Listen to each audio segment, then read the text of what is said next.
주님의 임재를 사모하면서 이 시간에도 우리 예배를 받으실 하나님을 묵상하며 하늘의 문을 여서서 함께 찬양하겠습니다.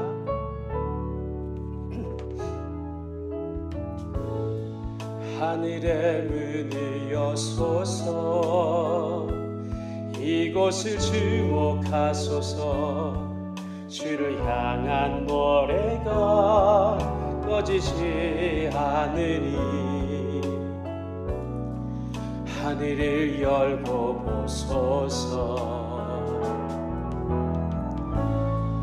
이곳에 임재하소서. 주님을 기다립니다. 기도의 향기가 하늘에 닿으니 주여 임재하여 주소서. 이곳에 오셔서 이곳에 앉으소서. 이곳에서 드리는 예배를 받으소서. 주님의 이름만이 오직 주의 이름만 이곳에 있습니다. 하늘의 문을 여소서. 아멘. 하늘의 문을 여소서. 이곳을 주목하소서. 이곳을 주목하소서. 주를 향한 노래가 꺼지지 않으니 하늘을 열고 보소서. 아멘. 이곳에 임재하소서. 이곳에 임재하소서. 아멘. 주님을 기다립니다.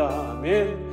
기도의 향기가 하늘에 닿으니 주여 임재하소서.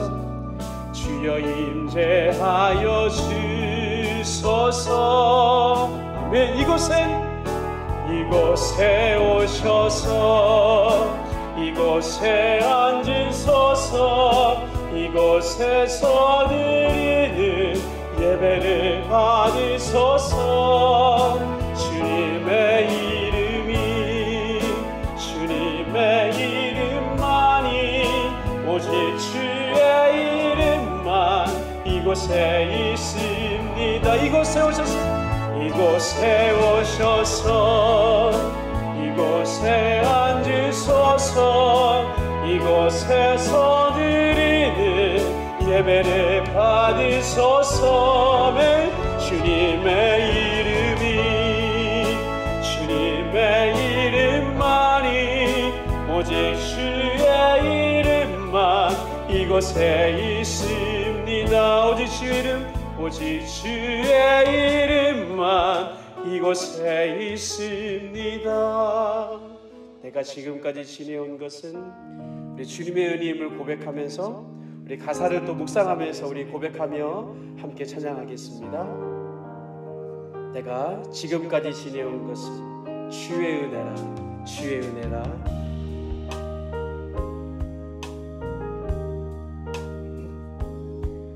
내가 지금까지 지내온 것은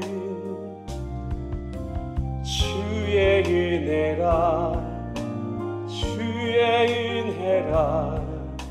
지금까지 지내온 것은 아멘.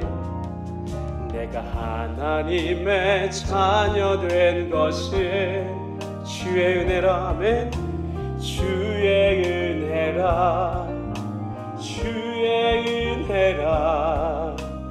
하나님의 자녀 된 것은 주의 은혜라, 주의 은혜라, 주의 은혜라. 하나님의 자녀 된 것은 주의 은혜라, 주의 은혜라, 주의 은혜라. 하나님의 자녀 된 것은 내가 이 자리에 서 있는 것은 내가 이 자리에 서 있는 것은 주의 주의 은혜라. 아멘. 주의 은혜라, 주의 은혜라, 이 자리에 서 있는 것은, 다시 한번 고백합니다. 내가 이 자리에 서 있는 것은 주의 은혜라, 주의 은혜라, 주의 은혜라. 아멘. 이 자리에 서 있는 것은 주의 은혜라, 주의 은혜라, 주의 은혜라. 이 자리에 서 있는 것은, 아멘.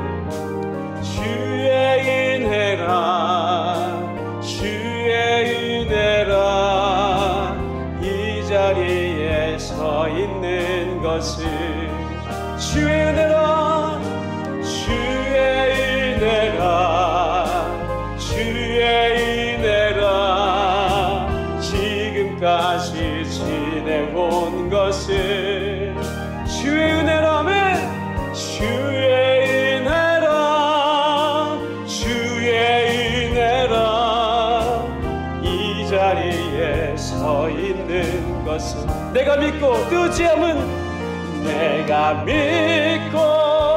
또 의지함이 내 모든 형편 하시는 주님, 늘 보호해 주실 것을 나는 확실히 아네.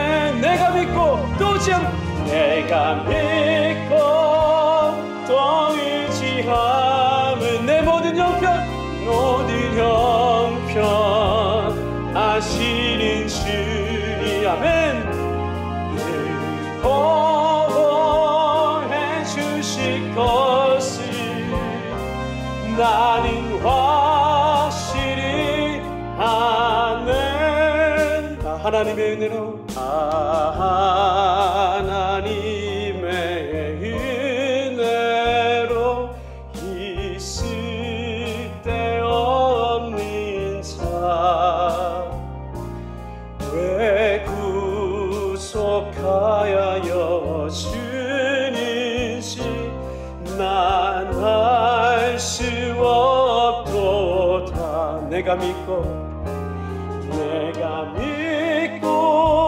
또 의지하는 내 모든 형편 아시는 주님, 늘 보호해 주실 것을 나는 확실히 아네. 왜 내게 구세의 믿음과 또 복임 주셔서 내 맘이 항상 편한지 난 알 수 없도다. 왜 내게 성령 주셔서 내 맘을 감동해. 주 예수 믿게 하는지 난 알 수 없도다. 내가 믿고 또 의지하는 내 모든 형편 하시는 주님, 늘 보호해 주실 것을 나는 확실히 아네. 내가 믿고 또 의지하는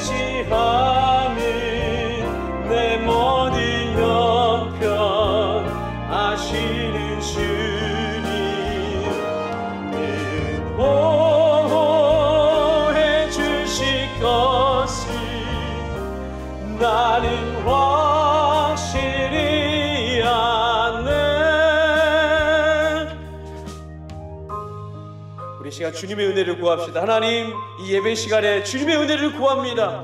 오직 우리를 도우실 분은 하나님밖에 없음을 고백합니다. 이 시간 주님 앞에 목마르 보러 나아가는 영혼들이 하나님 소생함을 얻을 수 있도록 회복의 은혜가 있게 하옵소서. 우리 함께 예배를 위해서 기도하며 나아가도록 하겠습니다. 기도하겠습니다.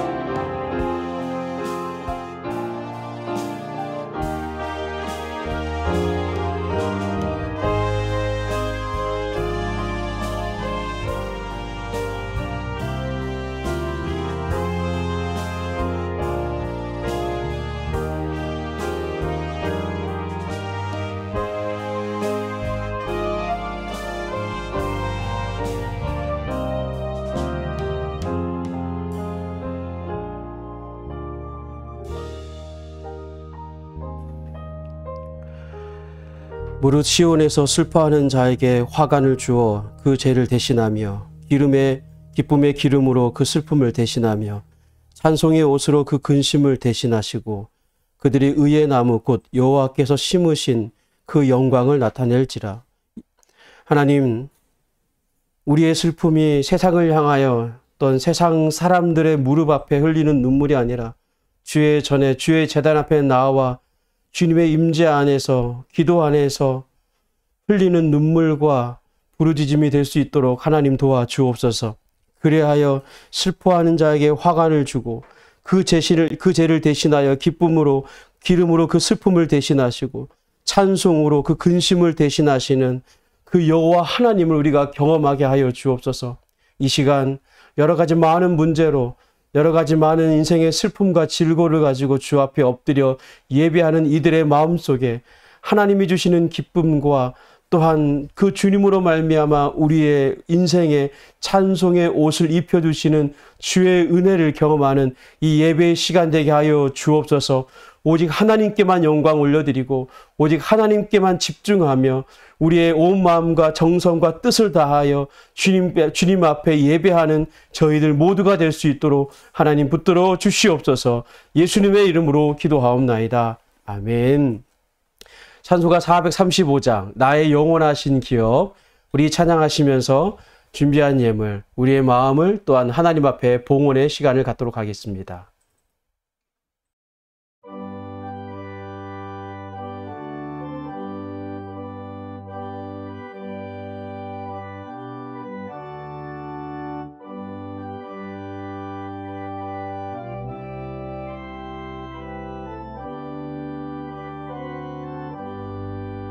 나의 영원하신 기업 생명보다 귀하다.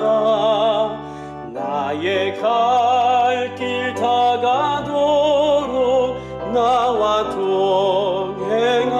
동행하소서. 주께로 가까이 주께로 가오니 나의 갈 길 다가도록 나와 동행하소서. 세상 흑이한 일함과 모든 명예 버리고 험한 길을 가는 동안 나와 동행하소서. 주께로 가까이 주께로 가오니 나의 갈 길 다가도록 나와 동행하소서. 모든 골짜 지나가며 험한 바다 건너서 천국 문에 이르도록 나와 동행하소서. 주께로 가까이 주께로 가오니 나의 갈 길 다가도록 나와 동행하소서.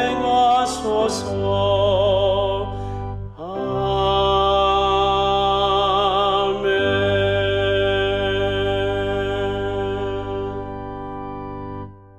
나의 영원하신 기업 생명보다 귀하다.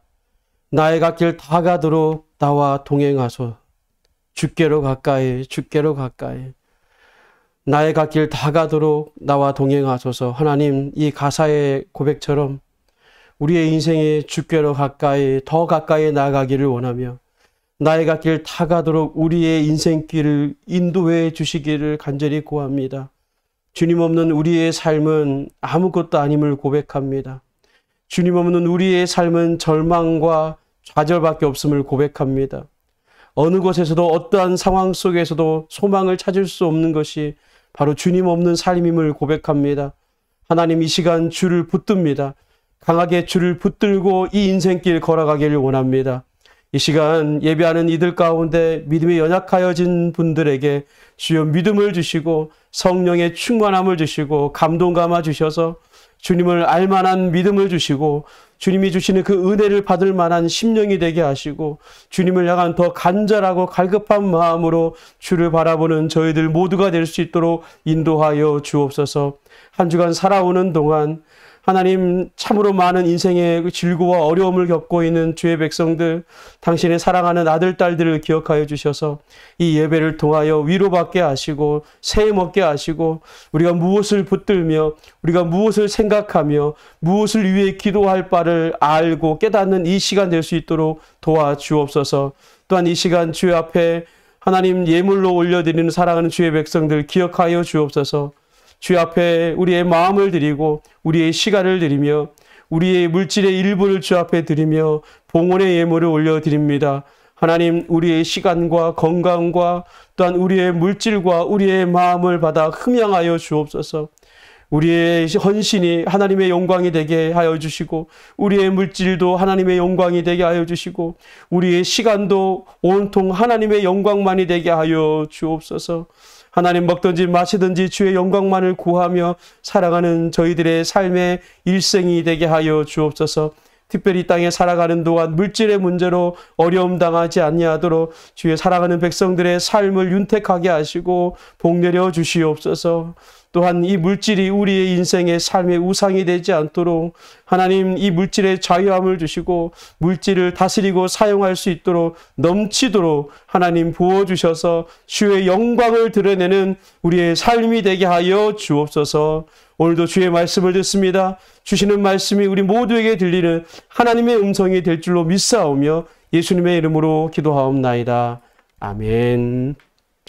우리 매일 성경 읽기 하루에 3장 씩 읽어 가시기를 부탁드리겠습니다. 신방이 필요하신 분들은 연락해 주시면 되겠고요. 헌금은 온라인 계좌를 우리가 이용해 주시면 좋겠습니다. 우리가 건물이 있어서 함께 모이는 예배라면 참 좋겠지만 지금은 온라인 계좌를 이용해 주시면 되겠습니다. 예배 시간에는 각자 성경책을 꼭 지참하시고 예배를 드리시기를 바랍니다. 오늘은 사실 성경 구절을 찾을 게 좀 많거든요. 성경책을 지참하지 않으셨다면 지금이라도 꼭 지참하시기를 바라고요. 우리 교회에서 사용하고 있는 모든 이 음원들은 저희가 자체적으로 만들어서 사용하고 있습니다. 우리 온 하늘 담은 교회는 통합 측이고요. 저는 통합적 교단신학을 전공한 김한결 목사입니다. 오늘 하나님의 말씀은 저와 함께 읽겠습니다. 말씀 구절이 11, 12, 13절 이 세 구절밖에 되지 않아서 제가 먼저 읽고 또 여러분들이 한 절 읽고 이렇게 우리 진행하도록 하겠습니다. 제가 먼저 읽고 마지막 13절을 합독하겠습니다. 먼저 읽겠습니다.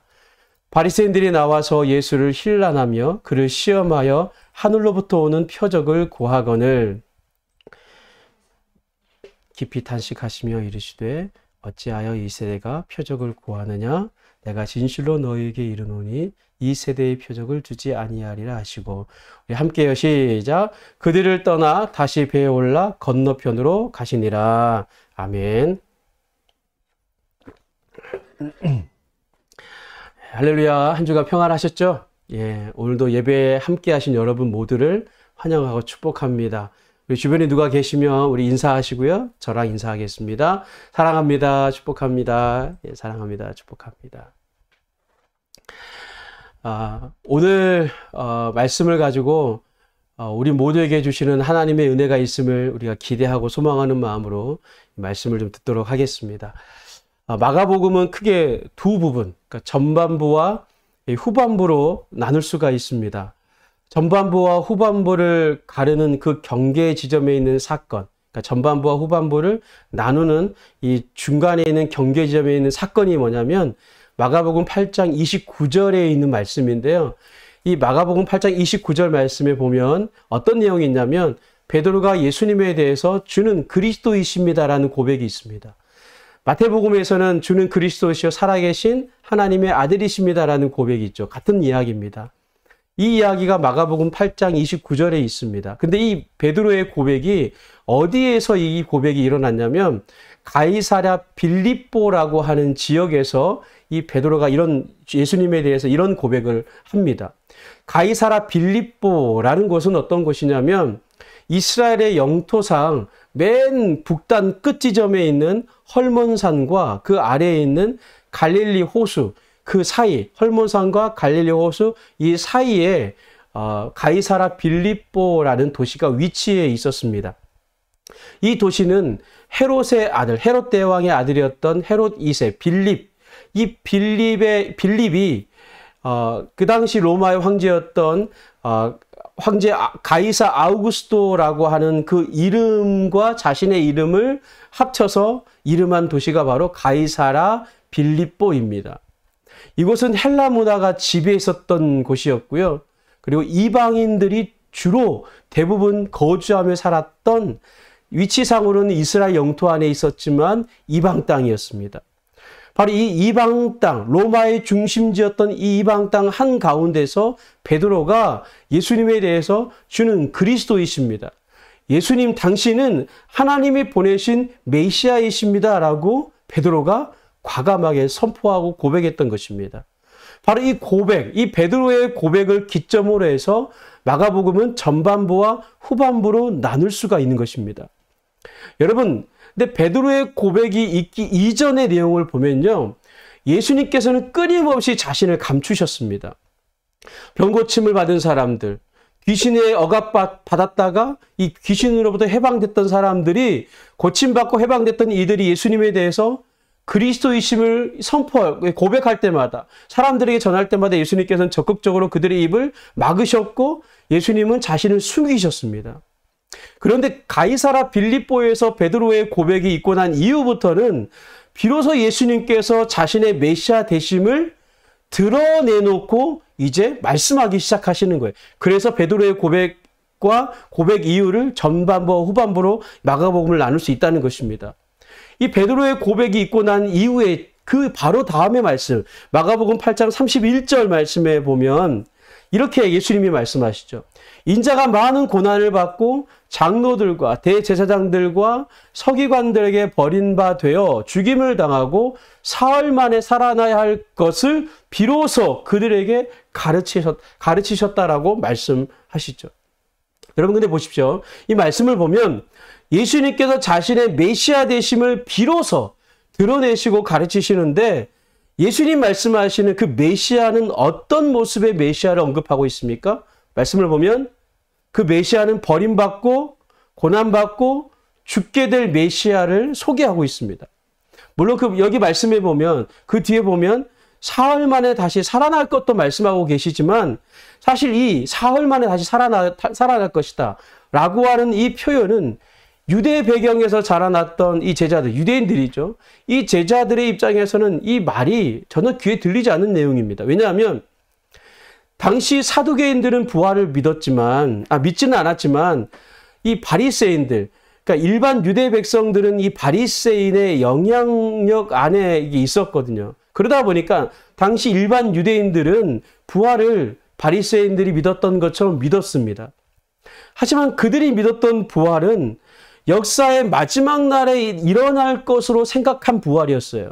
그러니까 역사의 끝지점이 일어날 것으로 생각한 게 부활 사건이었습니다.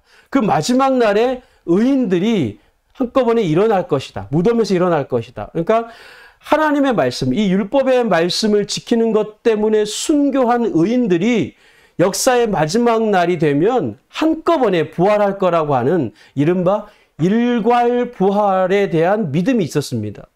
근데 지금 예수님께서 지금 비로소 가르치시면서 이 부활에 대해서 말씀하시는 내용은 뭐냐면 역사가 진행되어 가는 그 도중에, 그러니까 역사의 마지막도 아니고 그 중간 지점에 예수님이 부활할 것을 말씀하고 있다는 겁니다. 그러니 3일 만에 부활하신다고 하시는 이 예수님의 이 말이 제자들에게 있어서는 이해가 되고 안 되고의 문제가 아니라 이 말씀 자체가 제자들의 귀에는 아예 들리지도 않은 이야기라는 겁니다. 말해봐야 안 들리는 이야기라는 뜻입니다. 오직 그들의 귀에 들리는 소리가 뭐냐면 그들이 기다렸던 그리스도, 그 메시아가 고난받을 것이다, 죽을 것이다 라는 말이 귀에 너무 거슬리는 겁니다. 그래서 어떻게 합니까? 조금 전에 제가 읽어드렸던 마가복음 8장 31절 그 다음 구절에 또 보면 32절 말씀해 보면 이렇게 얘기합니다. 베드로가 이렇게 말을 해요. 드러내놓고 말씀하시는, 그러니까 내가 고난받고 죽을 거라고 드러내놓고 말씀하시는 그 말씀을 듣고 베드로가 어떻게 합니까? 베드로가 예수를 붙들고 항변했다고 말하고 있습니다. 여기서 항변하다라고 하는 이 헬라어, 이 원문의 의미는요, 꾸짖다라는 뜻이 있습니다. 강하게 충고했다, 경고했다라는 얘기입니다. 여러분 생각해 보십시오.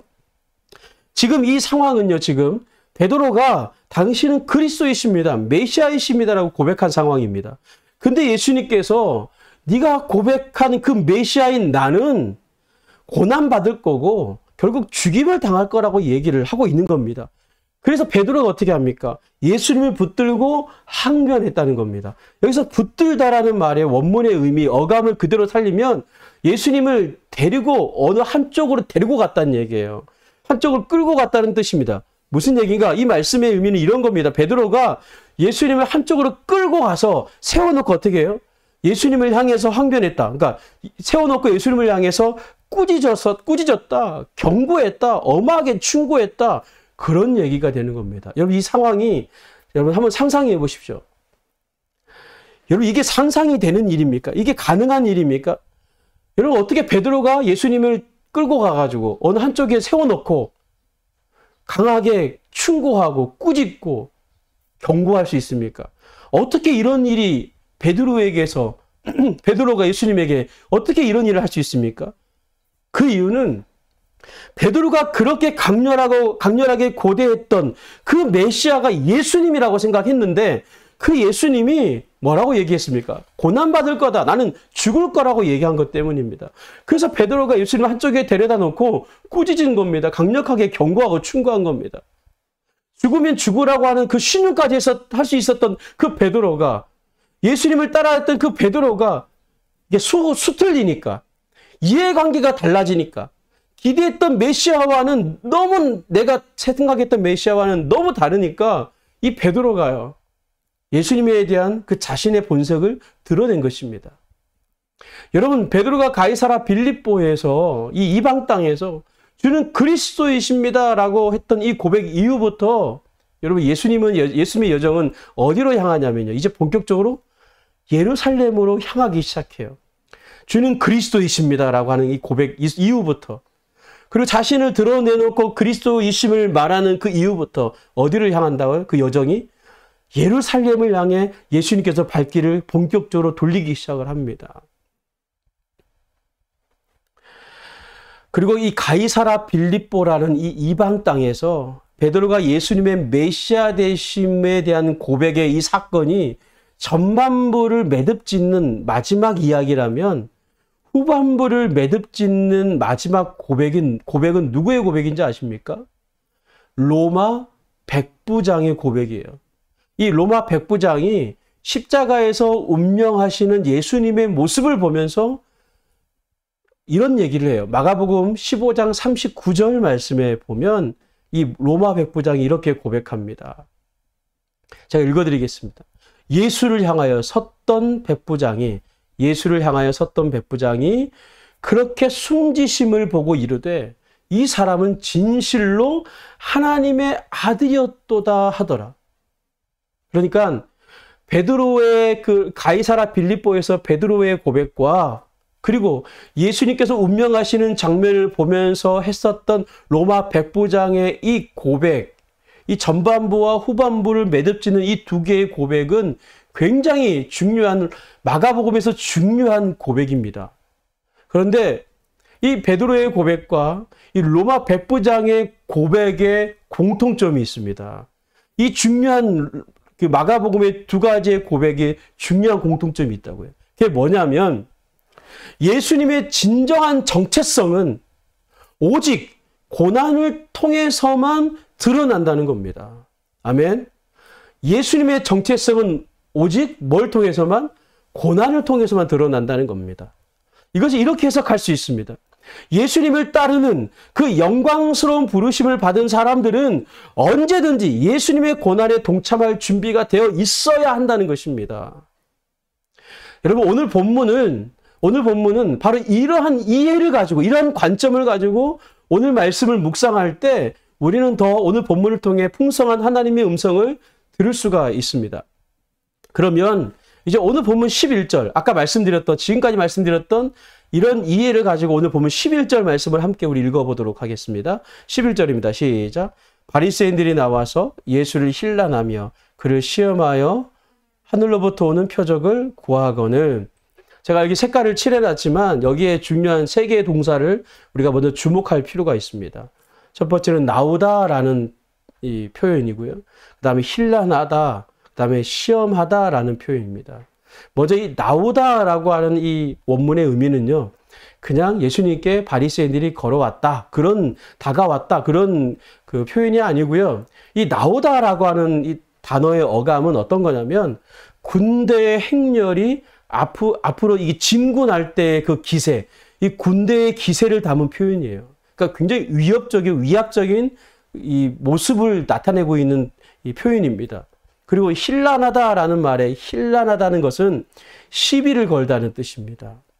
그리고 시험했다라고 하는 이 말의 의미는 예수님에 대해서 객관적으로 뭔가를 검증하기 위함이 아니라 뭔가 깎아내리고 책잡기 위한 이 시험이었다는 뜻이에요. 자, 그런데 이런 식으로 예수님께 다가왔는데 이 바리새인들이 하는 말이 뭡니까? 하늘로부터 오는 표적을 구했다는 거예요. 하늘로부터 오는 표적을 보여달라는 것입니다. 그러면 왜 바리새인들이 하늘로부터 오는 표적을 구하는 것입니까? 정말 당신이 메시아, 구원자가 맞다면 하늘로부터 오는, 다시 말해서 그에 걸맞는 어떤 것을 증명해 보여라 라고 요청을 한 겁니다. 여러분, 표적을 구하는 것, 이 표적 자체는 문제가 없어요.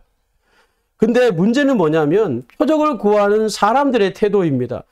이들이 정말 예수가 메시아인지 아닌지를 알기 위해서, 그러니까 표적을 구하는 것은 예수가 메시아를 믿기 위해서입니까? 아니면 메시아가 아니라는 것에 목적을 두고 표적을 구한 것입니까?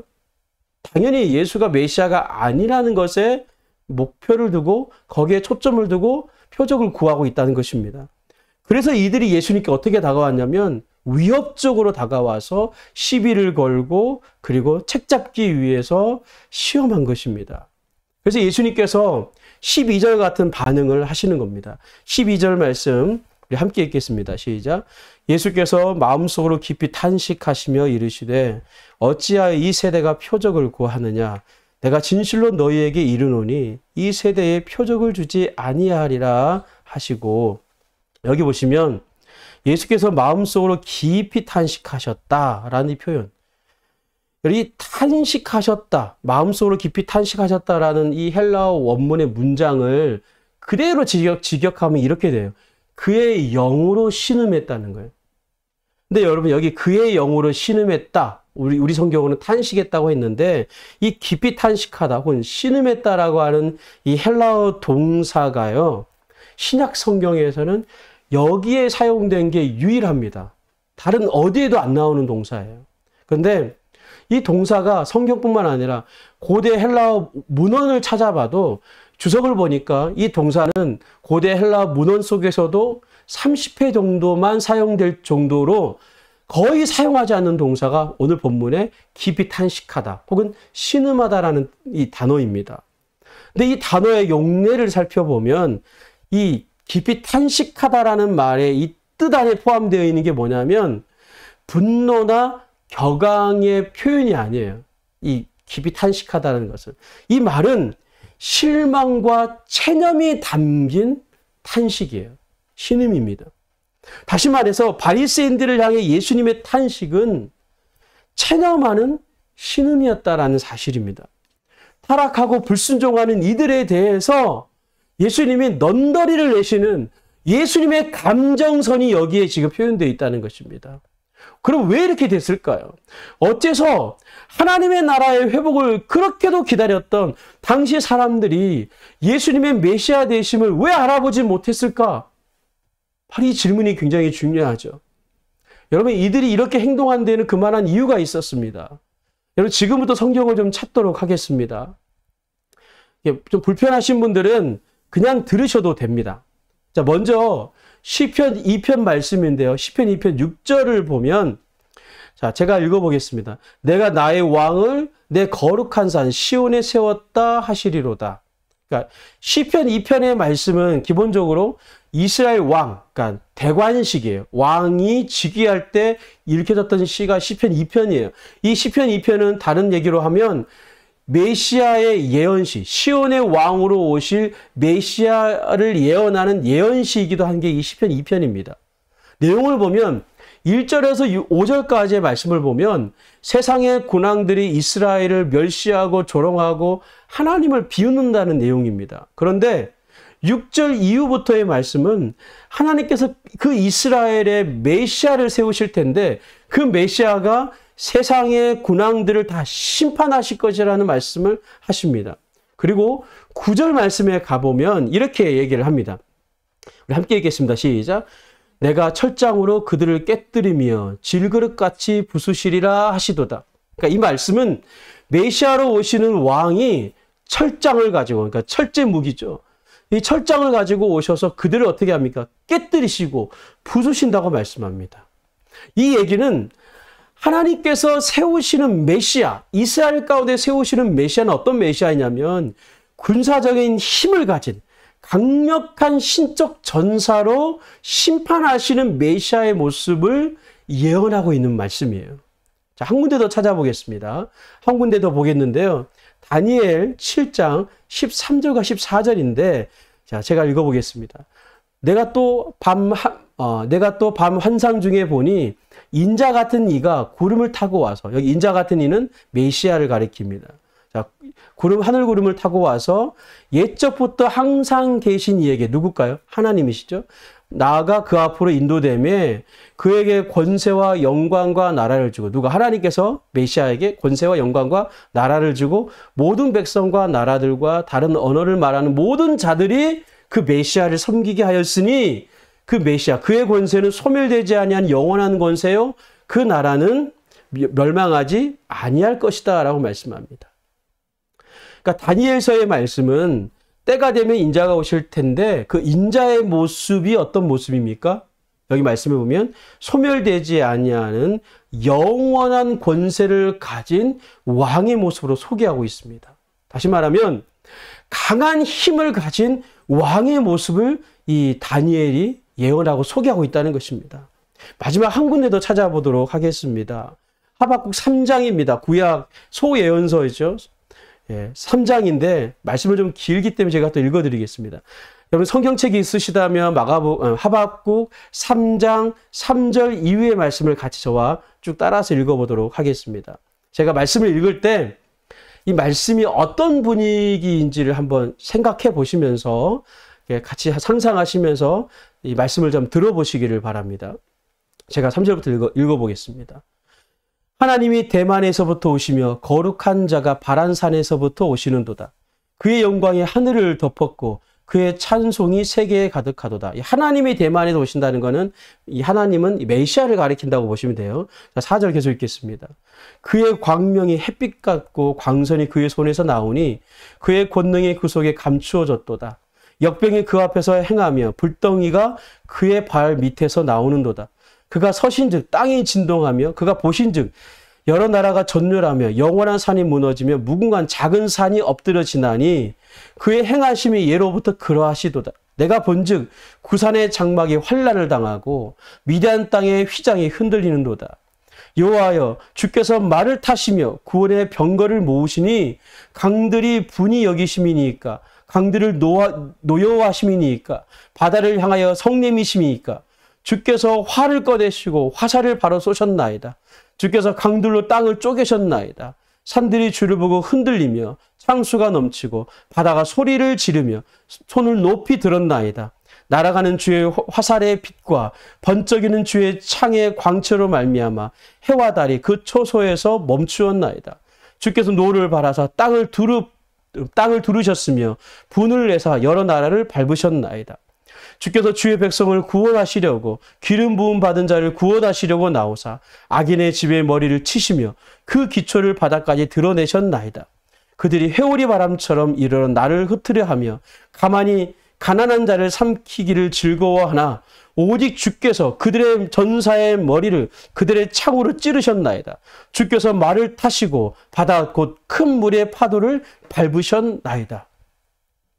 여러분, 결국 이 하박국 선지자가 노래하는 장차 이스라엘의 구원할 메시아가 어떤 모습으로 이 하박국 선지자가 그리고 있습니까?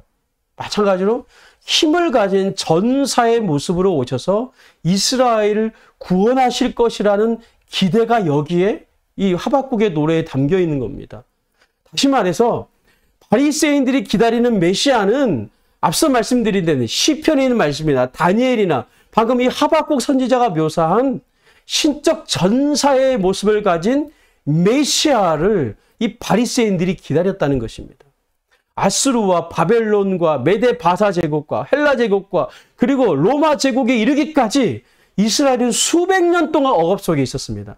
그 억압으로부터 구원해줄, 해방해줄 메시아를 이 유대인들은 그렇게도 기다렸던 겁니다.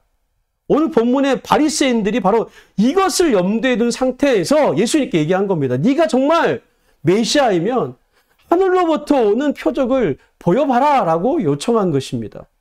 그런데 성경에는 여러분, 이런 강한 메시아만 예언되어 있는 것이 아니라 다른 모습도 예언되어 있습니다. 그 대표적인 예가 이사야 선지자가 예언하는 그 메시아의 모습이에요. 여러분, 이사야 선지자가 예언했던 이 메시아의 모습이 어떤 모습입니까? 여러분 잘 아시는 말씀인데 이사야 53장 3절과 4절 말씀에 보면 이렇게 되어 있어요.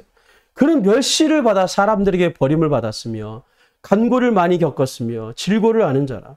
마치 사람들이 그에게서 얼굴을 가리는 것 같이 멸시를 당하였고 우리도 그를 귀히 여기지 아니하였도다. 그는 실로 우리의 질고를 지고 우리의 슬픔을 당하였거늘 우리는 생각하기를 그는 징벌을 받아 하나님께 맞으며 고난을 당한다 하였노라.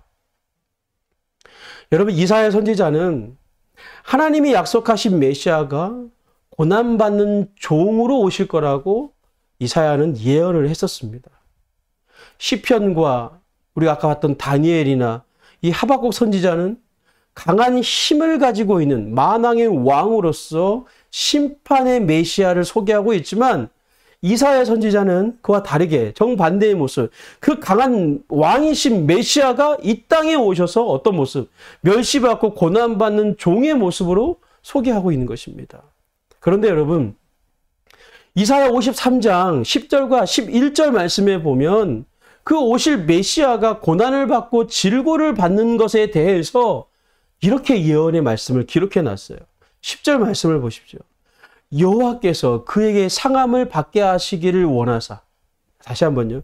여호와께서 그에게 메시아를 얘기해요. 오실 메시아. 그에게 상함을 받게 하시기를 원하사 질고를 당하게 하셨은즉 그의 영혼을 속건제물로 드리기에 이르면 그가 씨를 보면 이 씨가 누구냐면 그러니까 예수님이 속건제물로 드리게 되면 우리를 얘기하는 거예요. 그 후손을 얘기하는 그 씨를 보게 되며 그의 날은 길 것이고 또 그의 손으로 여호와께서 기뻐하시는 뜻을 성취하게 된다는 얘기를 합니다.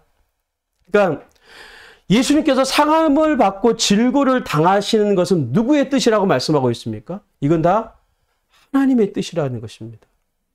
예수님께서 겟세마네 동산에서 기도하실 때 하나님 할 수만 있다면 이 잔을 내게서 옮겨 주옵소서. 하지만 나의 뜻대로 마옵시고 하나님의 뜻대로 되기를 원합니다라고 기도하지 않았습니까? 결국 예수님은 그 고난의 잔을 마십니다. 왜입니까? 그것은 이미 예언된 하나님의 뜻이었기 때문입니다. 그래서 결국 예수님의 고난을 통해서 하나님의 기뻐하시는 뜻이 성취되었다는 것입니다. 11절 말씀 이어서 보시면 그가 자기의 영혼에 수고하는 것을 보고 만족하게 여길 것이라. 나의 의로운 종, 그러니까 메시아죠. 의로운 종이 자기 지식으로, 여기 자기 지식이라는 게 뭡니까? 하나님의 뜻을 얘기하는 거예요. 이 지식은. 그러니까 하나님의 뜻은 뭡니까? 십자가의 죽으심이에요. 예수의 십자가의 죽으심. 그 십자가의 죽음으로 그 다음에 많은 사람을 의롭게 하며 또 그들의 죄악을 친히 담당하리로다. 다시 말해서 이사야는 예수님을 십자가의 죽으심으로 고난받는 종의 모습으로 예언하고 있고 그 고난을 통해서 하나님의 뜻이 성취될 것이라고 예언하고 있는 것입니다. 여러분, 구약에는 이 메시아에 대해서 두 가지로 소개하고 있습니다. 첫 번째는 메시아의 본질적인 모습을 소개합니다. 무슨 얘기냐면 오시는 메시아, 그분이 원래 어떤 분인가, 어떤 존재인가 하는 것입니다. 그분은 만왕의 왕이시고 세상 나라를 심판하실 강력한 왕으로서의 메시아이시라는 겁니다. 이게 메시아에 대한 첫 번째 소개고, 두 번째 보여주는 메시아는 그렇게 강한 메시아이시지만 그분이 이 땅에 오실 때는 고난받는 종의 모습으로 오실 것이라고 구약은 예언하고 있다는 겁니다. 그래서 사도 바울은 이 메시아에 대해서 누구보다도 가장 잘 이해한 사람이었습니다. 빌립보서 2장 5절과 6절 말씀 여기 보시면, 자, 그는 근본 하나님의 본체시나. 그는 근본 하나님의 본체시란 말이 뭡니까? 예수님이 영광의 왕이시고 예수님이 만왕의 왕으로서 강한 힘을 가지고 계셨다라는 거죠.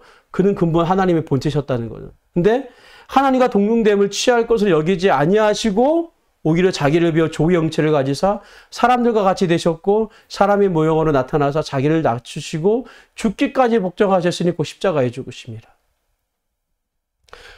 사도 바울은 예수님의 이 모습을 정확하게 이해하고 있었습니다.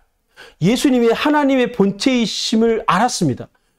바울은 그것을 알고 있었습니다. 그럼에도 불구하고 이 땅에 오실 때는 종의 모습으로, 고난받는 모습으로, 심지어 십자가에 죽는 자리까지 나아가는 메시아의 모습을 바울은 우리에게 보여주었습니다. 그런데 오늘 바리새인들은 네가 정말 메시아라면 하늘로부터 오는 표적을 보여라. 메시아라면 그에 걸맞는 그 뭔가의 표적을 우리에게 보여줘야 된다라고 요구하고 있는 겁니다. 다시 말해서 정치적이고 군사적인 강한 메시아의 모습을 보여달라고 바리새인들이 요구하고 있는 것입니다. 주님은 그 요구를 근데 거절하셨죠. 여러분, 예수님께서 바리새인들의 이 요구를 거절하신 이 표적을 거부하시는 이유가 여러분 뭔지 아시겠습니까? 여러분, 예수님은 이 땅에 메시아로 오신 것은 분명한 사실입니다. 하지만 바리새인들이 원하는 모습으로 오신 것은 아니었습니다. 신적 전사로서 유대인들만의 왕으로 오신 것이 아니라 온 인류를 위해서 로마의 압제와 속박 아래에서의 해방이 아니라 죄와 사망과 이 귀신의 권세 아래에 있는 온 인류를 해방하시기 위해서 주님이 오신 것이었습니다. 그리고 그 문제를 해결하기 위해서 주님은 강한 힘을 사용하시는 것이 아니라 자기를 낮추고 가장 낮은 자리에서, 그 자리가 어디입니까? 십자가의 자리죠. 그 십자가의 자리에서 그것을 이루려고 하시는데 높은 자리와 강한 힘을 가진 모습을 보이라고 하니 예수님께서 보여줄 수가 없는 겁니다. 그래서 거부하신 것입니다. 우리도 마찬가지입니다, 여러분. 바리새인들만 하늘로부터 오는 표적을 구하는 것이 아니라 지금도 수많은 사람들이 동일하게 구하고 있습니다. 여러분, 그 얘기가 오늘 본문에 있습니다. 12절 말씀을 여러분 다시 보면, 여러분 사실 오늘 말씀은 바리새인들이 예수님께 와서 하늘로부터 오는 표적을 구하고 있지 않았습니까? 근데 예수님의 대답은 뭡니까? 12절에 보면 예수님의 대답은 어찌하여 이 세대가 표적을 구하느냐. 이 세대에 표적을 주지 않겠다라고 말씀하고 있어요. 바리새인들이 표적을 구했으면 바리새인에게 얘기를 해야 되는데 예수님은 바리새인을 포함한 이 세대를 향해 말씀하고 있다는 사실입니다. 다시 말해서 바리새인들이 구하는 그 표적을 그 세대의 사람들도 동일하게 구하고 있었던 표적이었다는 사실을 말씀하고 있는 겁니다. 여러분, 이것은 우리에게도 적용될 수 있습니다. 여러분, 우리는 어떻습니까? 오늘 우리는 우리의 인생에 예수 그리스도의 십자가로도 충분하십니까? 3일 만에 부활하신 그분만으로도 여러분은 충분하십니까? 오늘 우리는 이 말씀 앞에서 우리 자신을 좀 깊이 좀 생각해 봐야 합니다. 우리가 하나님께 기도하고 구하는 것이 예수 그리스도의 십자가와 그 부활의 영광만, 그것만 내가 붙들겠습니다라고 하는 것이 아니라 그 이외에 얼마나 많은 것들을 우리가 구하는지 모릅니다. 그런 의미에서 우리가 바리새인들만 비난할 일이 아니라는 것입니다. 우리도 어쩌면 바리새인들이 구하는 그런 표적을 동일하게 구하고 있지는 않은가, 오늘 우리 자신을 돌아봐야 합니다. 사랑하는 여러분, 여러분은 어떤 표적을 구하고 계십니까? 저는 모태신앙이 아닙니다.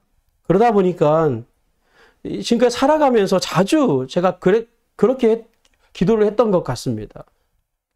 하나님이 정말 살아계시다면, 정말 당신이 메시아이시고 나의 구원자가 맞다면 초자연 방식으로, 초자연의 방법으로 제 앞에서 뭔가 좀 보여주시죠 라고 하는, 그러면 내가 주님을 믿겠습니다.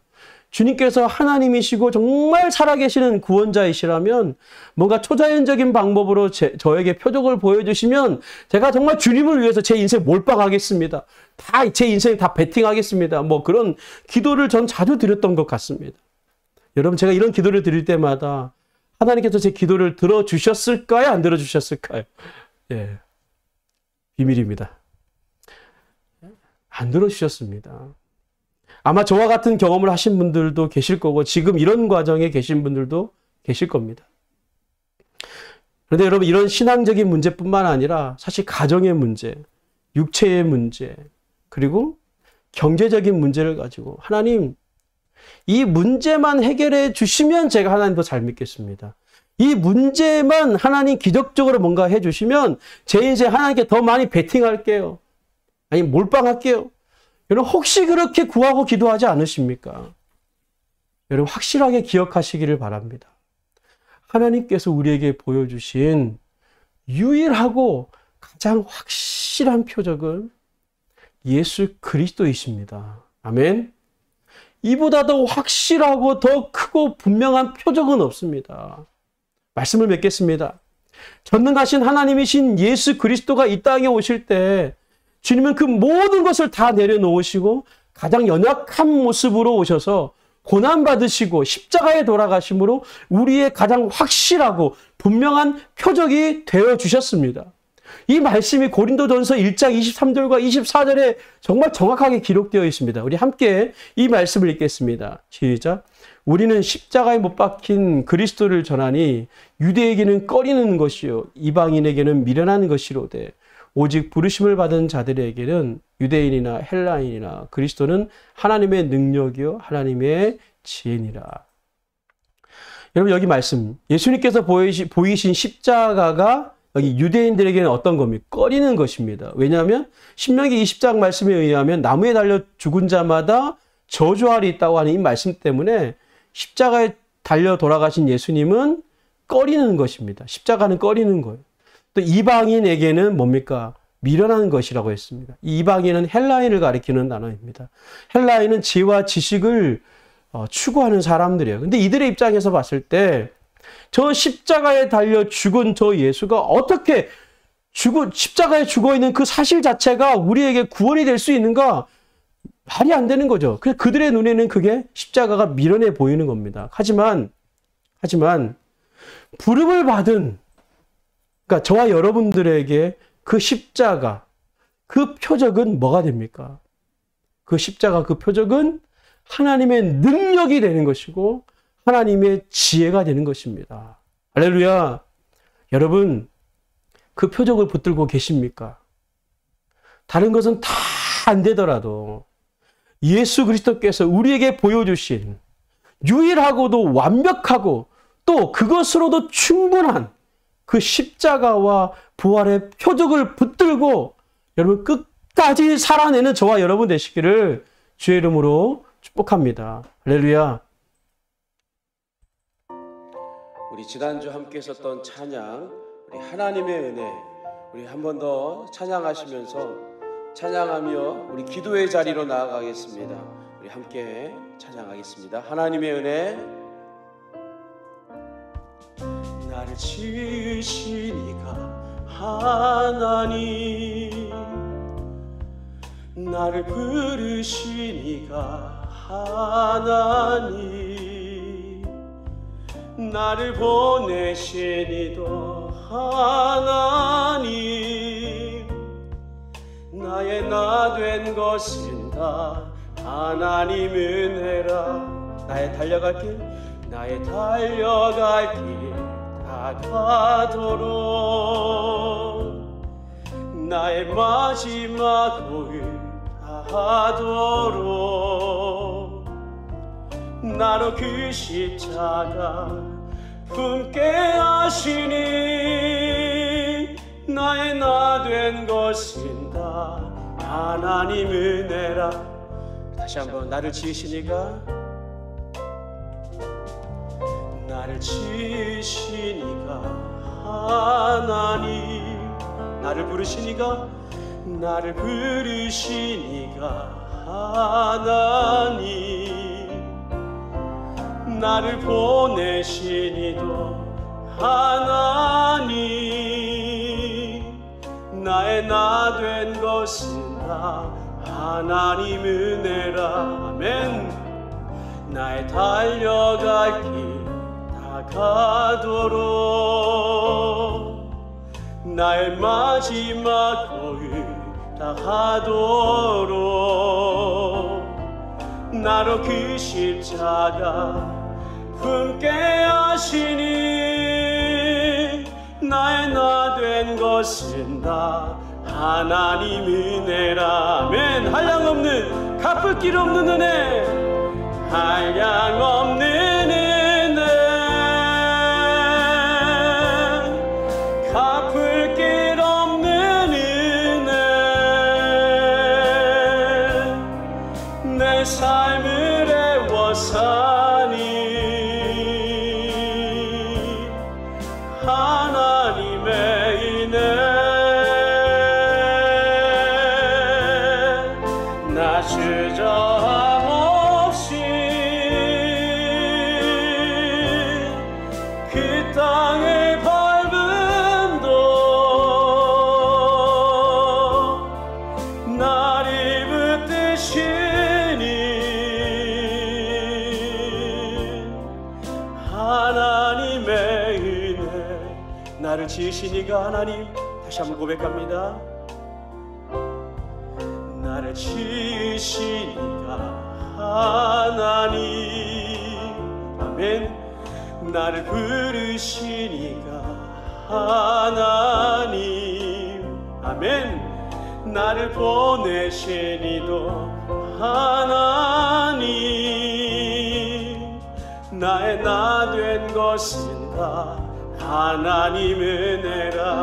아멘. 나의 달려갈 길 다가도록, 나의 마지막 고을 다하도록, 나로 그 십자가 품게 하시니, 나의 나 된 것은 다 하나님 은혜라. 아멘. 한량없는 은혜, 갚을 길 없는 은혜, 한량없는 은혜,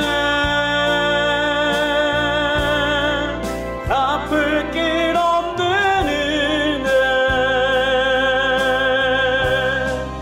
내 삶을 애워사니, 하나님의 은혜, 나 주저함 없이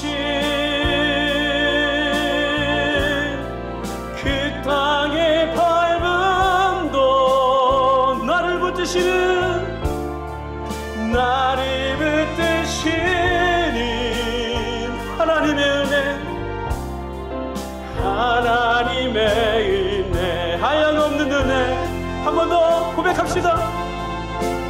한량없는 은혜, 갚을 길 없는 은혜, 내 삶을 애워싸니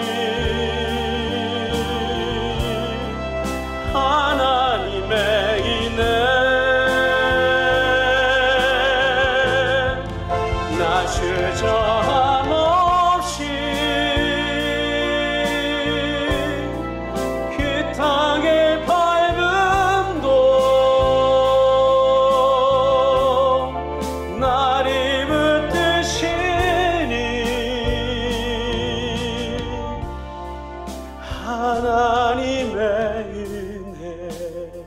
여러분, 우리가 복음서를 통해 발견하게 되는 굉장히 중요한 사실 가운데 하나는 예수님의 정체성은 오직 고난을 통해서만 드러났다는 사실입니다. 이 말은 예수님의 하나님 되심과 만왕의 왕이 되시는 메시아이심을 우리가 깨닫게 되고 체험하게 되는 순간은 그분이 나를 따르라는 그 십자가의 영광스러운 부르심에 내가 응답하고 동참할 때라는 것입니다. 그렇습니다, 여러분. 우리가 붙들어야 할 표적은 십자가와 부활입니다. 그러므로 이 시간 기도하실 때 우리가 과거에 했었던 그 결단의 기도를 다시 한번 우리 기도했으면 좋겠습니다. 먼저는 내 삶이 다하는 날까지 정말 끝까지 가장 크고 가장 확실한 표적인 십자가와 부활을 붙드는 삶을 살아가게 하옵소서. 우리께 기도하고요. 두 번째로는 나를 따르라는 그 십자가의 부르심에 내가 기꺼이 동참하는 삶을 살아갈 수 있도록, 그래서 하나님의 전능하심을 체험하고 십자가의 예수 그리스도를 깊이 알아갈 뿐만 아니라 그 주님과 깊은 사귐이 있어서 나의 삶이 불분명하고 여전히 불안한 것이 아니라 분명하고 확신에 찬 인생으로 살아가도록, 그렇게 우리의 인생의 날마다 생명력이 넘치는 삶을 살 수 있도록 이 시간 이 두 가지의 기도의 제목으로 우리 함께 기도하며 나아가겠습니다. 기도하겠습니다.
하나님 감사합니다.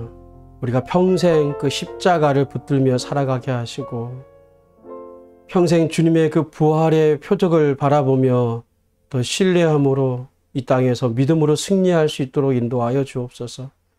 당신의 자녀들이 구하는 주 앞에 주님의 도우심을 구하는 그 모든 기도에 주님 특별히 응답하여 주시되 우리가 분명히 붙들어야 할 삶의 큰 표적들을 놓치고 살아가지 않도록 우리의 믿음이 하나님 바뀌어지지 않도록 도와주옵소서. 하나님 한 주간 우리가 또 살아가게 됩니다.